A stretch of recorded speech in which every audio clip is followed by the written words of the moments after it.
Well, it is my absolute honor to welcome all of y'all to this fantastic event this evening. Thank you for taking time out of your very busy days to come be with us, to mingle, to network, to socialize with friends or make new friends. I'm Sandeep. If you haven't met me, I'm the CEO and co-founder at Cove Tool, and it is our pleasure to host this event. Now, as we get into the fireside festivities, which I'm really looking forward to because I get to do it with 3 of my friends, I would like to welcome you all as the very unique group for a soft launch of Project Assist, our very, very new offering. So here goes nothing. You're the first group of people who gets to see this. So if it goes poorly, remember that. As we talk about Project Assist, it's a very simple concept. Have you ever worked with a consultant? I see a lot of nods.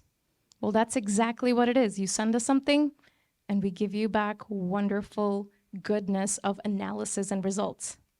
This is me from a very long time ago.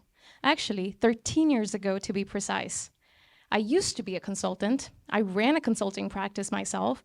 I got the pleasure to work with many of you all that are in the audience today. It's just so great to see you all.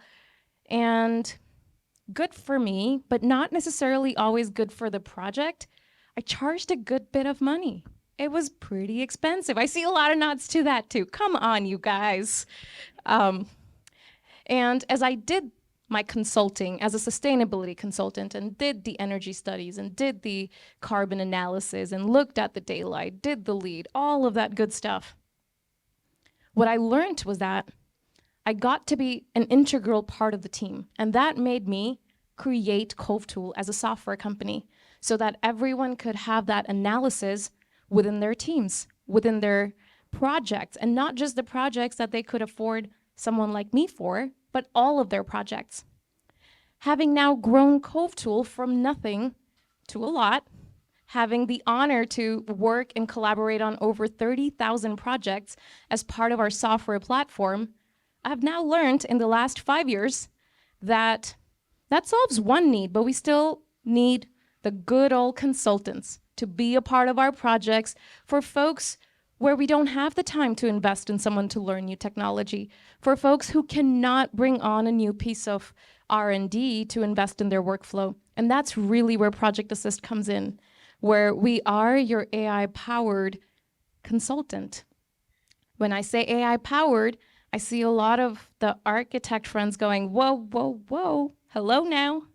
Are you giving us AI-created reports? And I say to that, well, yes, sort of, but also researcher verified, because we create those reports with the technology that we have built for the things that you need them for. So just like we collaborate with our consultant to understand exactly what needs to happen for your project, we collaborate with you to understand exactly what your project needs.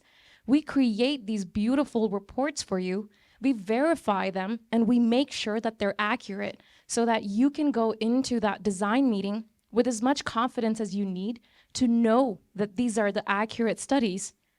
And here's the best part. Here's the part that gets me excited, is the democratization, is to make sure that not only the projects that can afford the sustainability consultant, like the company I used to run, but it's for every project, because not every project can afford $20,000, $30,000, but every project can afford to. And not every project has the time and the bandwidth to invest in the back and forth with the consultants, getting them looped into the workflow, sending them all of the documents. But in 5 days, every project has 5 days to make sure that sustainability is an integral part of it. And that's really what Project Assist is. So thank you for giving me the opportunity to introduce you all for the very first time to that pitch. And with that, I want to welcome this rock star panel that I have been honored to be with this evening. First up, I have my good old friend, Lesley.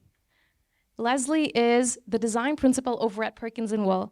And as we kind of read her actual formal bio, I want to invite her up because I'll tell you how I know Lesley. I know Lesley from a project that we collaborated on. Gosh, I can't even remember how long ago it was, but it was the Georgia Tech Campus Center. And I see part of the team here already, all of the good old friends. And what I learned about Lesley in that project was just how deeply she cares about sustainability and building performance and the built environment and getting the best work out. So I'm so honored to welcome you, Lesley.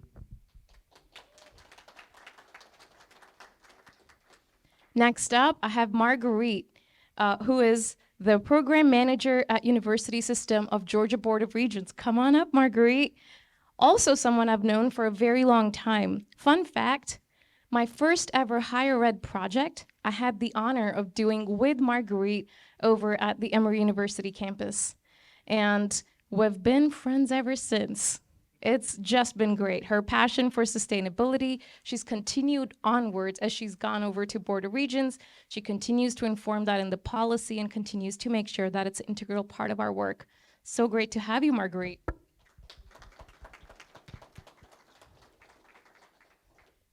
And last, but very much not the least, I would love to welcome Matt Cale from Farnsworth Group, where he is the National Program Manager. I've known Matt for, I want to say over 7 years ago now. We bonded at a networking event very similar to this, which is why I love the opportunity to create these opportunities where we can all connect and meet each other, because those bonds can sometimes last a very long time, like they have for me and Matt. And I've continued to collaborate with him since. They're proud users, actually some of our pilot users of the project.assist offering that I demoed earlier. So really excited to welcome you, Matt, as well. Glad you're here.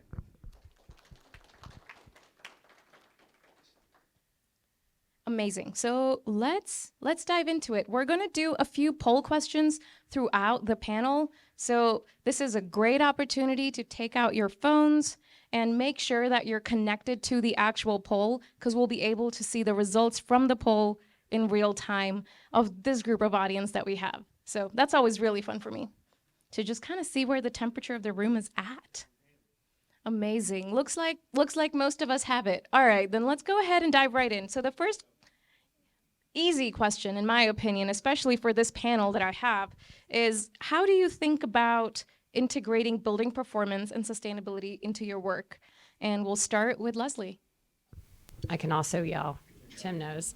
I mean, the two are just inseparable from design. You always have to start with not necessarily thinking about sustainability, but thinking about where you are in the universe, where you are, who you're building for, what are the climatic conditions, what are the soil types that you're working with, who lived there before you.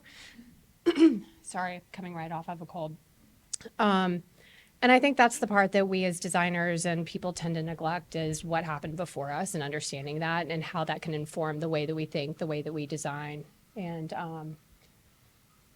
that's the thread that has to continue through every part of the project, start to finish.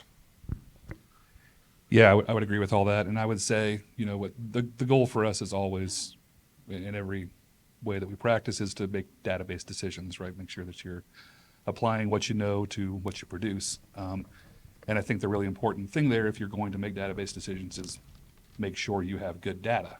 Otherwise, it's not going to end up with a good decision, right?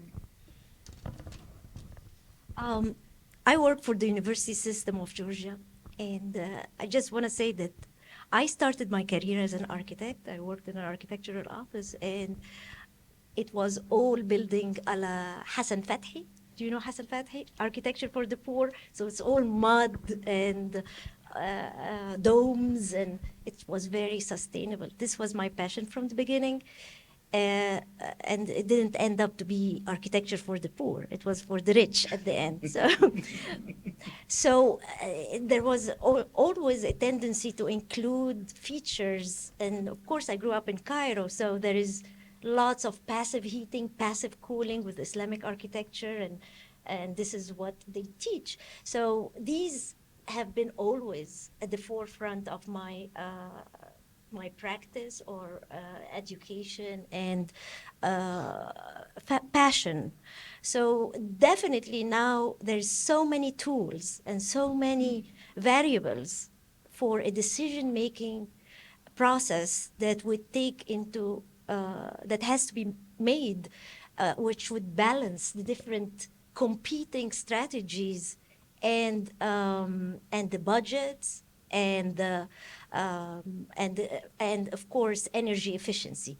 So with the presence of these tools, we are at a great advantage. And whenever there's an opportunity in the projects that I work on, I'm always pushing for introducing these tools, for showing us what different options we have and what is the cost and what's the outcome. And then we can, as Matt said, we have data where we can have reliable decision making.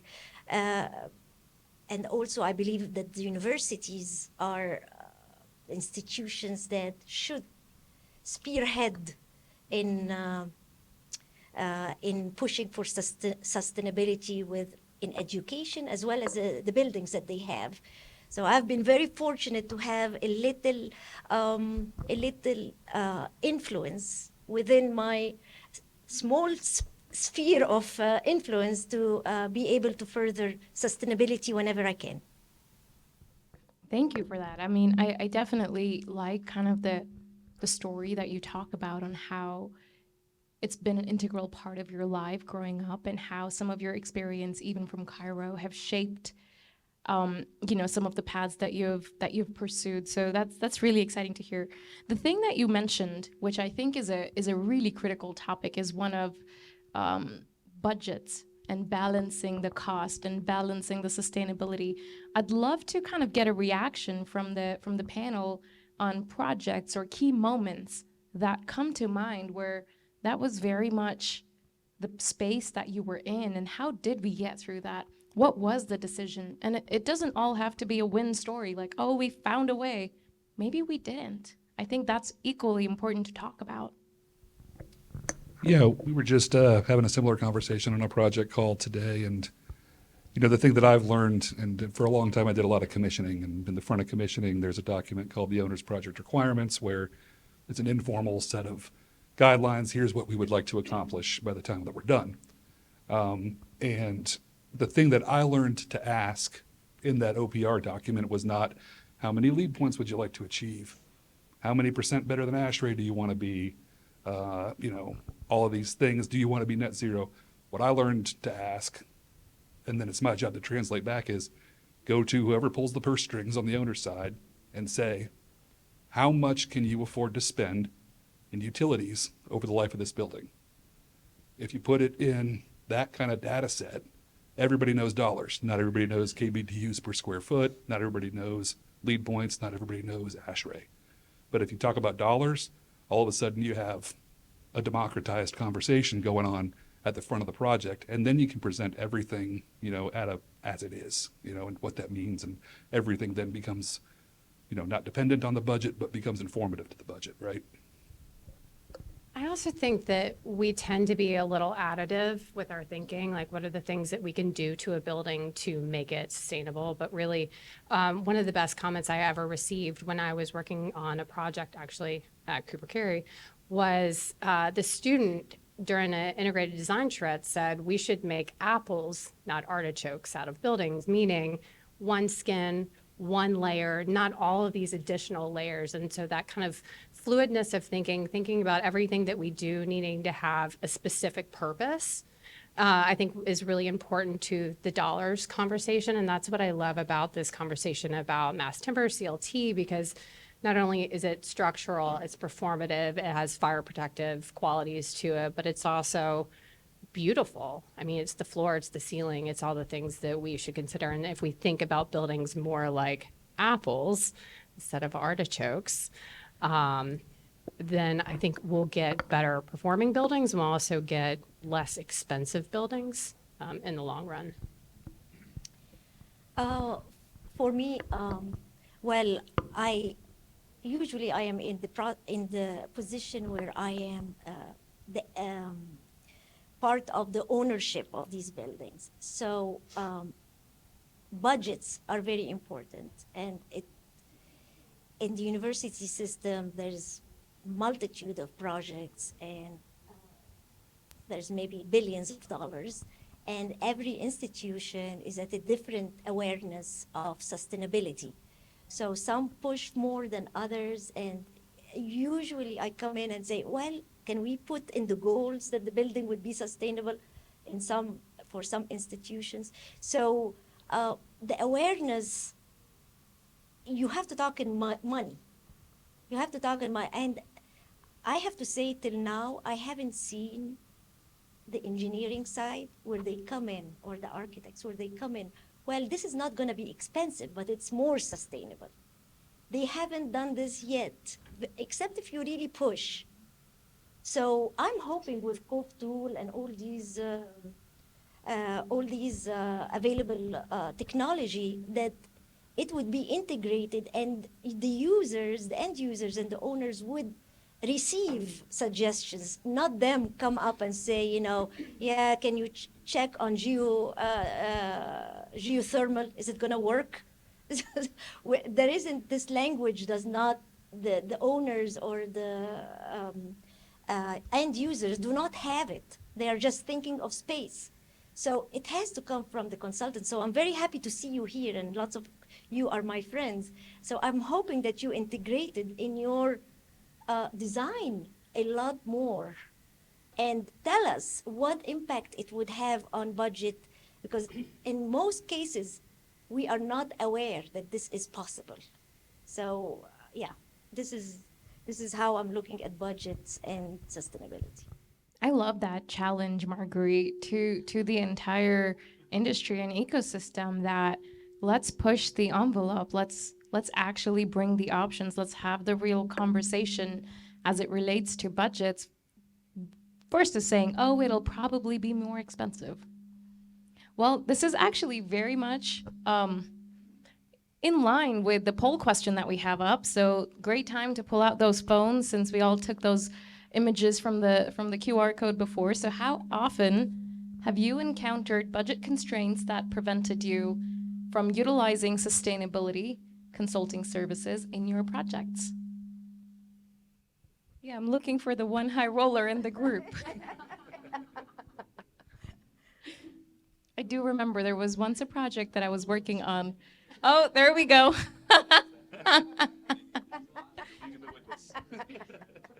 It reminds me, there was once a project in the Middle East where I believe that the owners had told the architects, because I was on the architecture team, this was actually back from my Perkins and Wool days, where they had said, if you ever bring up the budget, you will get fired. Now that is a high roller client. Yes. Would be what I like, not how much it costs. Yeah. Well, that sounds about right. That sounds about right. Well, great time to change that up. The thing that I found also, having worked on projects in multitude of capacities now, as a consultant, as an architect, now as a software provider working through teams of architects and engineers that are working on many projects, so a little bit removed, but the thing that I have seen over and over is that it's collaboration. That is the key. It's the key theme on most every project team that's doing the right thing, that's making the impact, and it's being right from a cost standpoint and being right from a sustainability standpoint, because it's that beautiful collaboration that brings out the best solutions, the solutions that we weren't thinking of. I'd love to just kind of just hear about the most exciting collaborative process that you have been a part of. I can take that one. So I've worked at several different places throughout my career. I've got 20 years of experience and worked at a myriad of places. And the past 3 years prior to coming back to Perkins and Will, I was working with a firm called Trahan Architects. And we were working on this really beautiful project in New Orleans, which started with this spatial understanding of equity and how equity would inform sites, site sustainability, who was being affected by bad behaviors of industry, who had been affected by redlining, and how our work as architects and through sustainability could really impact an entire community. And so what we started doing was looking at the environmental conditions of the site, and soil being one of the major pieces of. In New Orleans, the soils are very contaminated. They're full of lead. And so we were partnering with Borough Happold and other consultants to help us understand the soil composition, and then figuring out how we could actually build from the soil. So instead of bringing in materials back to the site and building with things that were coming from all over the country or internationally, we were looking at how can we build with the earth that's underneath us. And so I think that sort of investigation and working with, I love to work with my friends. And so through these processes, you build friendships. You know, I've worked with Marguerite, I've worked with Sandeep, and many of you in this room. You build trust, and when you build trust with the people that you work with, you could push them. And so the more friends that you make in this industry, the more people that you can pull into your circle and question them and have them actively question you. Your projects just get better and stronger and more thoughtful. And so I think that's a challenge to all of us, is how can we make our projects not only more beautiful, but more connected to the communities for which they serve. So you're always going to hear me talking about dirt and communities. Yeah, that's great. I guess the one that I would pick is, it started with a conversation with the client, which is a very, open-ended thing. Like, they were pursuing us for commissioning services for a building. Yes, they're going to go for net zero. They're going to chase LEED. They're going to do all these things. So we obviously need commissioning, but we're having early stage scoping conversations and deciding what that looks like, what's in, what's out, what do we need, what do we not need. But they were very, very open on the front end and asked us a lot of questions, like, if you could do this any way that you want to do it and add the most value, just propose that. And then if it's too much, we'll trim back, right? So it was a very collaborative scoping process. And what we came up with is what we're currently engaged with at the California State Capitol building. So we're doing the commissioning, we're doing, a lot of the envelope confirmation, testing things, making sure that things work, pretty traditional scope there.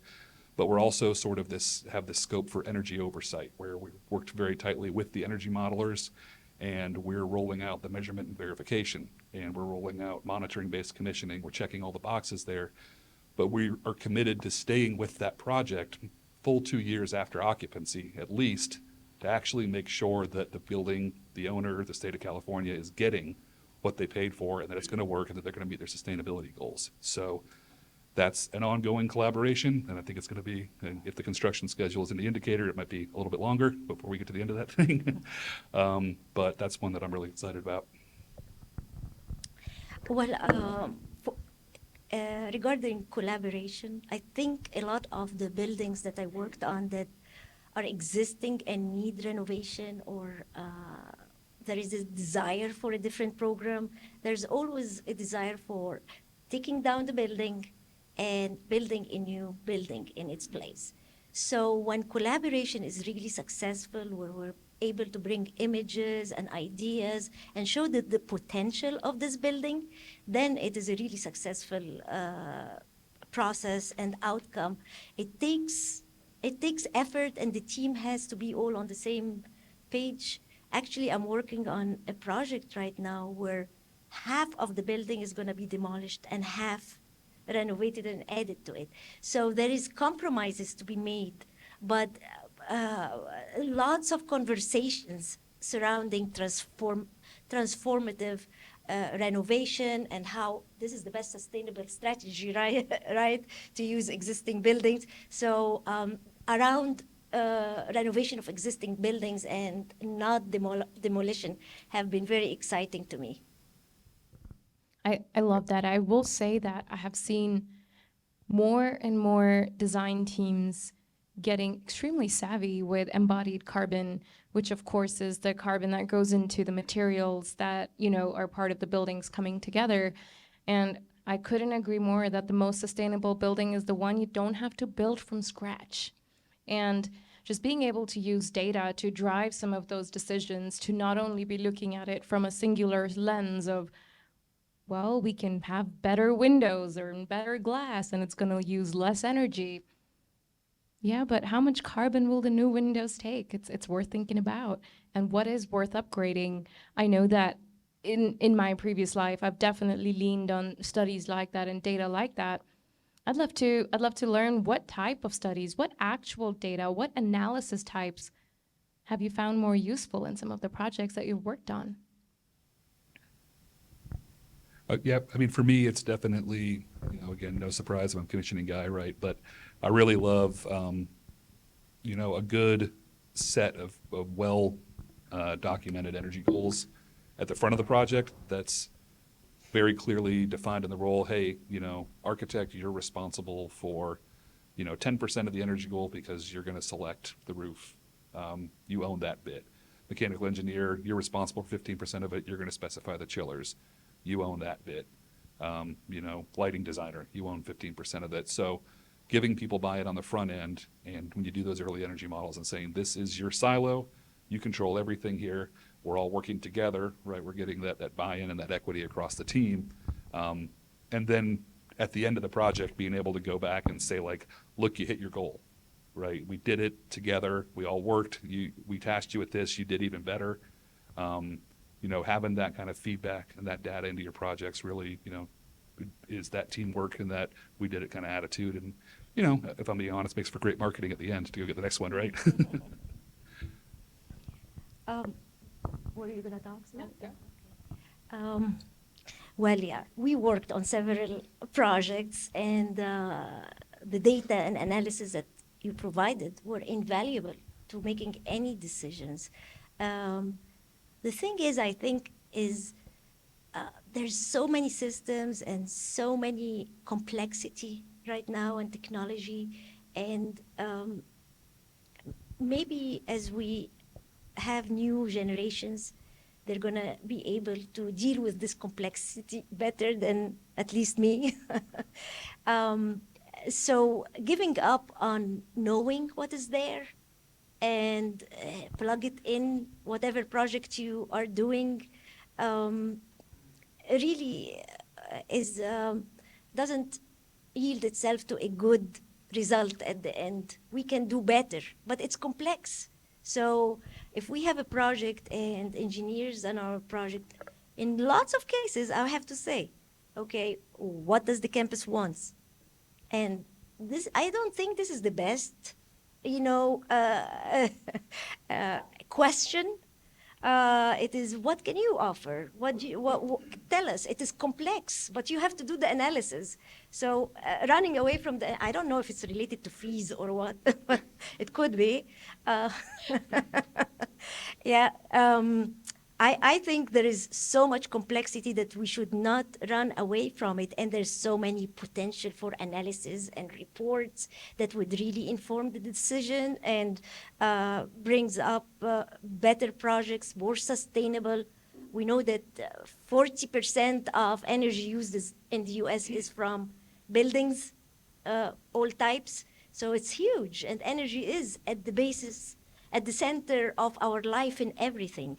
So if we all come to the table with analysis that has some bearing on energy efficiency, that would be great. And it can be in so many ways. We had a little study, remember the study of just a facade, and there's going to be glare and heat gain. And it was a simple study, but it informed us with just a little fritting and exactly how much fritting on this specific part of the facade we can put, then it would save us so much in heat gain and glare and make the building much more efficient. And it was a very small study, but it was very successful. So any kind of analysis that makes us able to make a decision and have a better sustainable building would be good. Yeah, Perkins and Will, oh, go ahead. No, I just wanted to make a comment on, I voted never there and worked for an MEP firm. And if you replace the consulting services with software, I would say always. So we need software that we can affordably make these kind of decisions and I think you just teed me up because that's where I was actually going, because I don't know. Thank you. Your paycheck will be in the mail. Perkins & Will, as some of you may know, is a massive company. We're over 1,000 people. We span the globe. And I believe that it is the responsibility of these really large practices to figure out how to create technologies that the rest of us can use. And we have a due diligence that we have of being able to see what's happening across the globe and how to apply that to every single project that we do. And even though we're very large, we have a very small leadership group that is very in touch with every single office. And I find that really remarkable that the CEO knows my name, and then I could, call him and have these conversations, and he's curious about these projects that we're working on. But more than that, we have adopted what we call living design principles. And there are principles that we have to hold ourselves to. It doesn't matter if you're working on the smallest renovation wherever or the largest billion-dollar company, somewhere overseas. It doesn't matter. We all have these principles that we have to abide by, and their beauty, their embodied carbon, it's EUI, and we have all these tools that we've developed that we have to sit down, and we have, it's called Project Climb, and we sit down and we get all the people on the team and we start by, okay, what are our EUI goals? And it doesn't matter what the client says. What are we setting for ourselves? And then our projects are judged internally. We call it DEAR. We just had open DEAR season last month. But our projects are judged by the living design sustainability principles. So if you guys ever want to talk more deeply about like how to bring that to your practice or some of the tools that we use, we invent a lot of the things that we work with. Sandeep knows. And then, working with people like Cove Tool and like Sandeep, we just create even deeper networks of understanding of what we can actually achieve together. Again, going back to lean on your friends. The thing that reminds me from my time, gosh, this was also a very long time ago when I was at Perkins & Will, I have to say, yes, most innovative, but also two, the most innovative marketing team and branding team to come up with acronyms like DEAR. DEAR season. That actually gets everyone excited. I love that. It's not exciting. It's really tough and time consuming. But it makes us better, right? It certainly does. All right. Well, here's kind of the question for the audience that we have. So we all just answered the same question. So the same one goes to you. Which types of sustainability studies do you most commonly incorporate in your projects? Is it energy efficiency, daylight views optimization, carbon assessments? What are we doing the most of as an industry?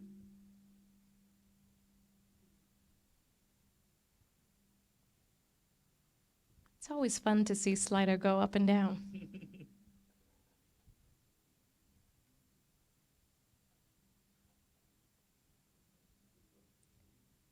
Well, it looks like energy efficiency is going to take that one. The question that I wanted to kind of bring with all of you, and really then also use that to open it up with the audience, is I know that we've all worked together for many years now. I certainly have a very strong point of view on this, but I'd love to kind of get your point of view on how has sustainability and building performance evolved in the last 5 years. Has it evolved? Are we moving in the right direction, or are we just giving ourselves a pat on the back saying, good job, and that's it? What's happening? Are we going the right direction? We're going in the right direction, just not fast enough. I think that's just the scary part of where we are. If you look at climate change, we don't even need it.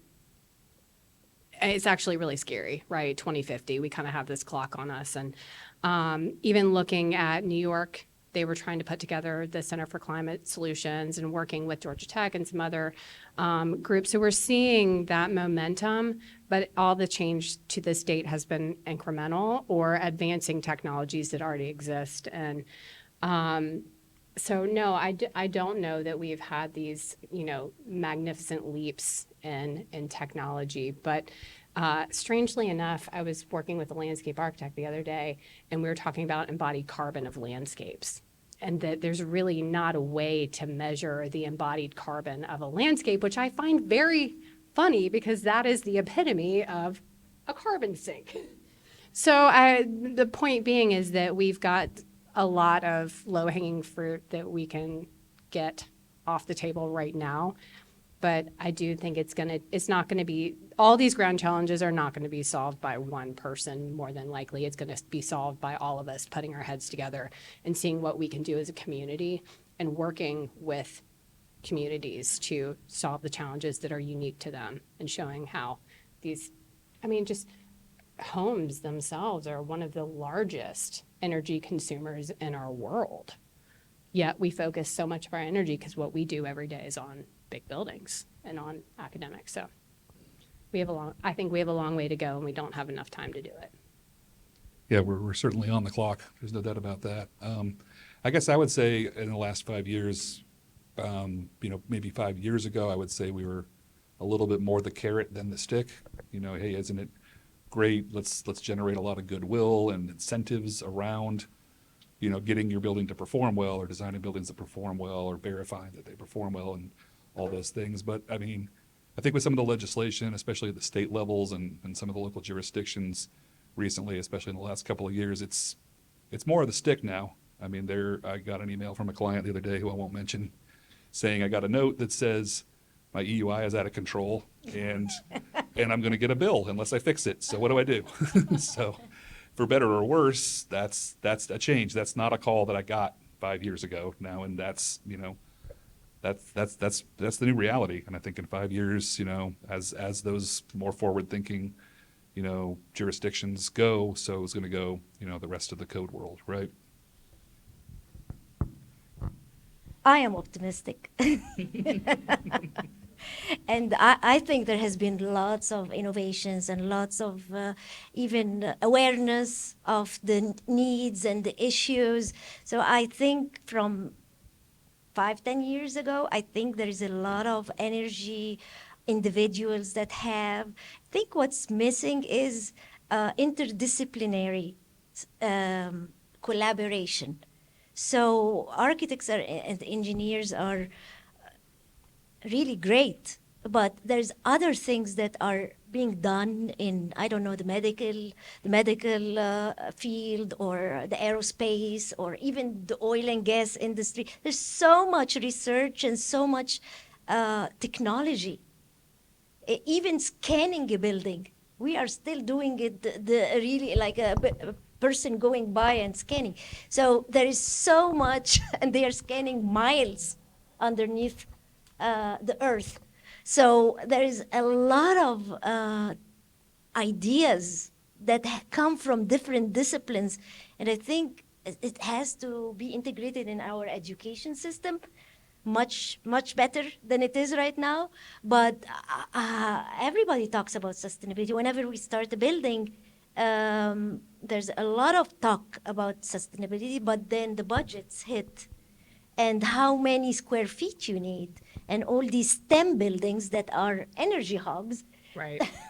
So there's a lot of talk, energy, interest, and all these coastal institutions, they are aware.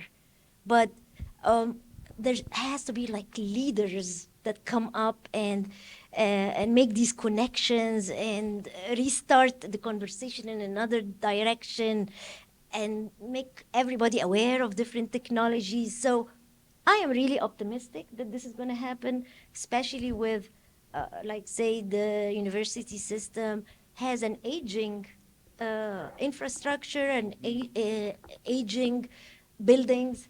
So there is so much opportunity to improve on what exists. And with the help of the very smart people, some of them are here in this room, I think there's better future. Yeah, and just to add to that, I would say I think the key thing is to really, close the gap between construction budget and operational budget.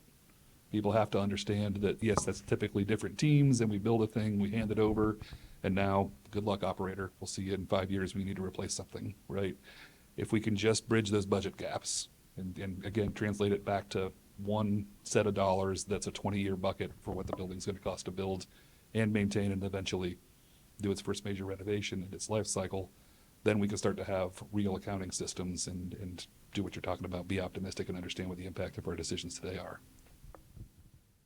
I will say that I'm mostly optimistic as well. There's definitely days when I'm less optimistic than not after specific meetings and specific conversations. But I will say from a trend standpoint, just because I've had the opportunity to work with such a wide group of folks within the space, folks from large firms, two-person companies that started like, I don't know, a few months ago and are doing their first few architectural projects, and mid-sized firms, architects, engineers.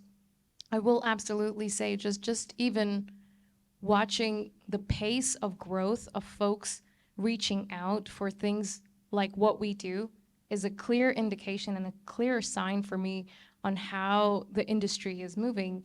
And I will say that it's not, in my opinion at least, it's not all upon the architects and the engineers. Like you said, it very much is a collaborative workflow, and that's how I see the problem too. I mean, especially if we think embodied carbon, which is most of it, I look at building product manufacturers, and that's why we've started to partner with them too, because, well, the carbon is in the materials. Let's bring it down. Well, with that, we'll open it up for some audience questions. Howard, let's go for it. So I'd like to be optimistic. I think there's a significant gap of subject matter expertise that's embedded in firms like a Perkins Will, and there are lots of Perkins Wills out there, and other firms, and also the difference between institutional clients like the Board of Regents that will own and operate the buildings for hundreds of years versus developers who are just looking to build something, probably don't give a crap about sustainability. They're just trying to build something for as little money as they possibly can. So I think there, for me, it's hard to be overly optimistic when you see what's being built in our city in Atlanta.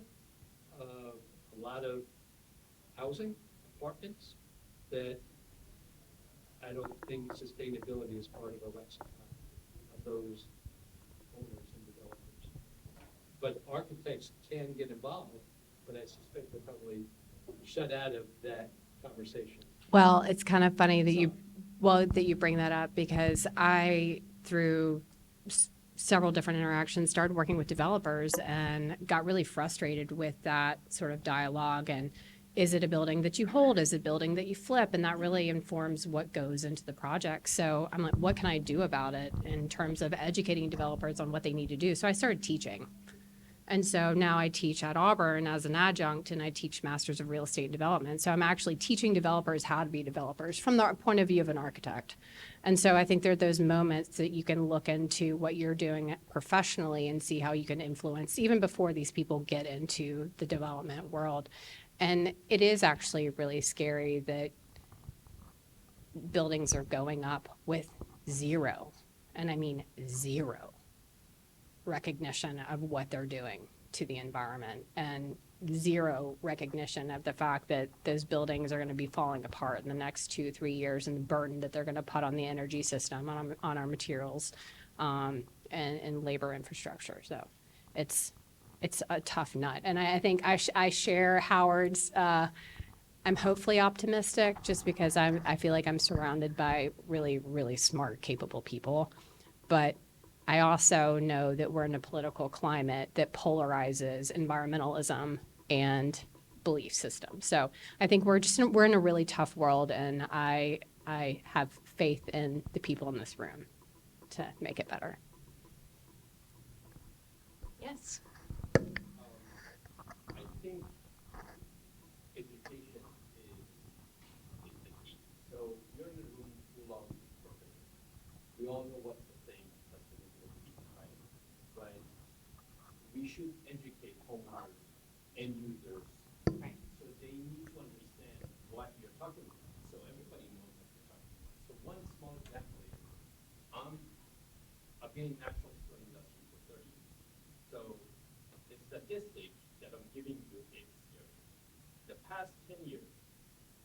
70% of countertop and surfaces being used in residential are quartz, which is high character and full of chemical, versus natural stone, which we just cut it from the earth, from the quarry, and we slice it and we polish it. And the only reason is they don't understand, they don't know.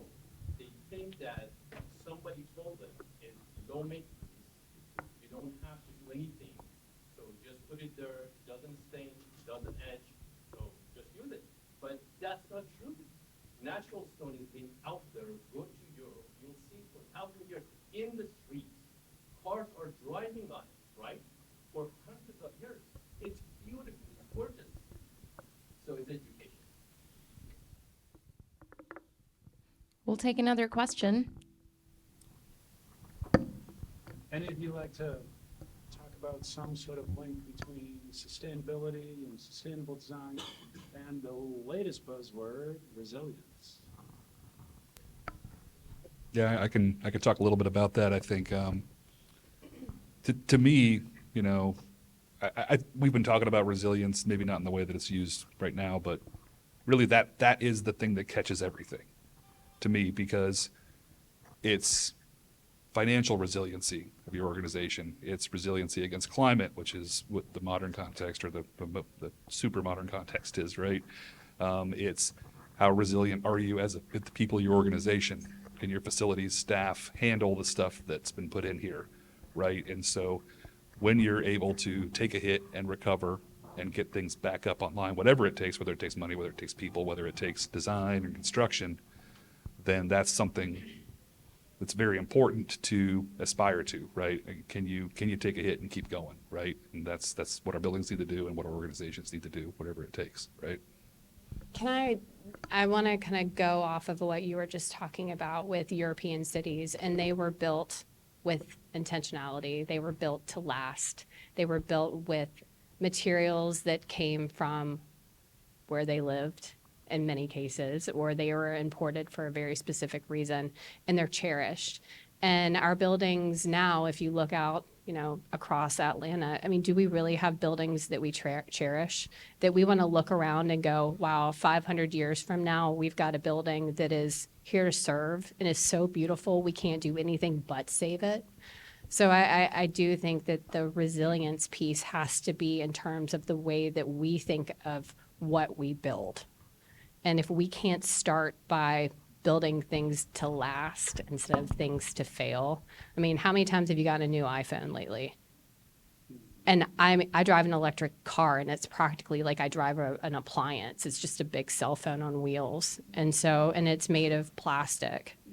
And so it's not a car that's going to survive the next 20 years. And then we've got the battery crisis, and what are we going to do with all these electric car batteries? So again, it's this kind of layover to change that we've got to get past, and we need to build more like a piece of beautiful marble instead of a piece of peat lamb. So. I think you said it best, and I couldn't help but wonder that all that we're saying over and over and over in all of the different ways that we're saying it is that this is not an easy problem to solve. This is not straightforward. It takes collaboration from all walks of life. It takes partnership from owners, designers, engineers. It takes collaboration from literally everyone that's involved within every single project. And even then, we may only just have a shot. Right. And I couldn't agree more. That's why it's so critical that we've all taken the time to have this important discussion together today, because this is also part of education. This is also part of moving that dialogue forward versus, well, that was just another day. I did just another project, and it'll get built, I hope. Yeah. The more you know, the more you can do. I firmly believe that. And being a sponge and coming to things like this, speaking at things like this, I mean, I only know so much, so I rely on the people around me to teach me too. Can I talk about resilience? Well, one of the examples I I came across was one of the coastal institutions, and you know how climate is very important because they have the master plan based on resiliency. They just finished their master plan. It's based on the concept of resiliency. So all stormwater and landscaping and where to place the new buildings.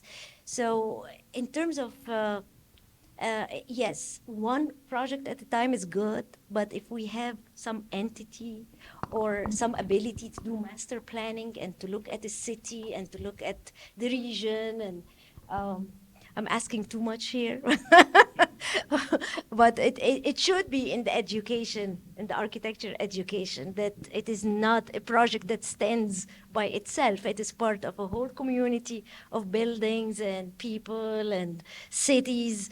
And everything has to be contextual. So I love the example of integrating it in a master plan. Well, you're likely going to leave this panel with one of two thoughts, or maybe there's a third one. You're either leaving, like me, extremely energized. Maybe it's because I'm sitting right next to Marguerite. Maybe it's because I actually believe that we have a shot. Maybe because I believe in us. Maybe because I think that there's no other way than to do what we've got to do to make the difference in this world. Or maybe you're going to leave this room thinking, oh gosh, we're doomed. There's no saving us. We definitely can't work it out. We've been saying this for years. We haven't done a lot. What are we going to do now? There's no way that we're going to do it now. No matter which thought you're leaving this room with, I think it's really exciting to know that you made the effort to be here. You made the effort to move the dialogue forward. And also, it's really important to know if you're leaving happy or if you're leaving sad, there's plenty of cocktails outside. So join me in thanking this wonderful panel for being here and have a great time.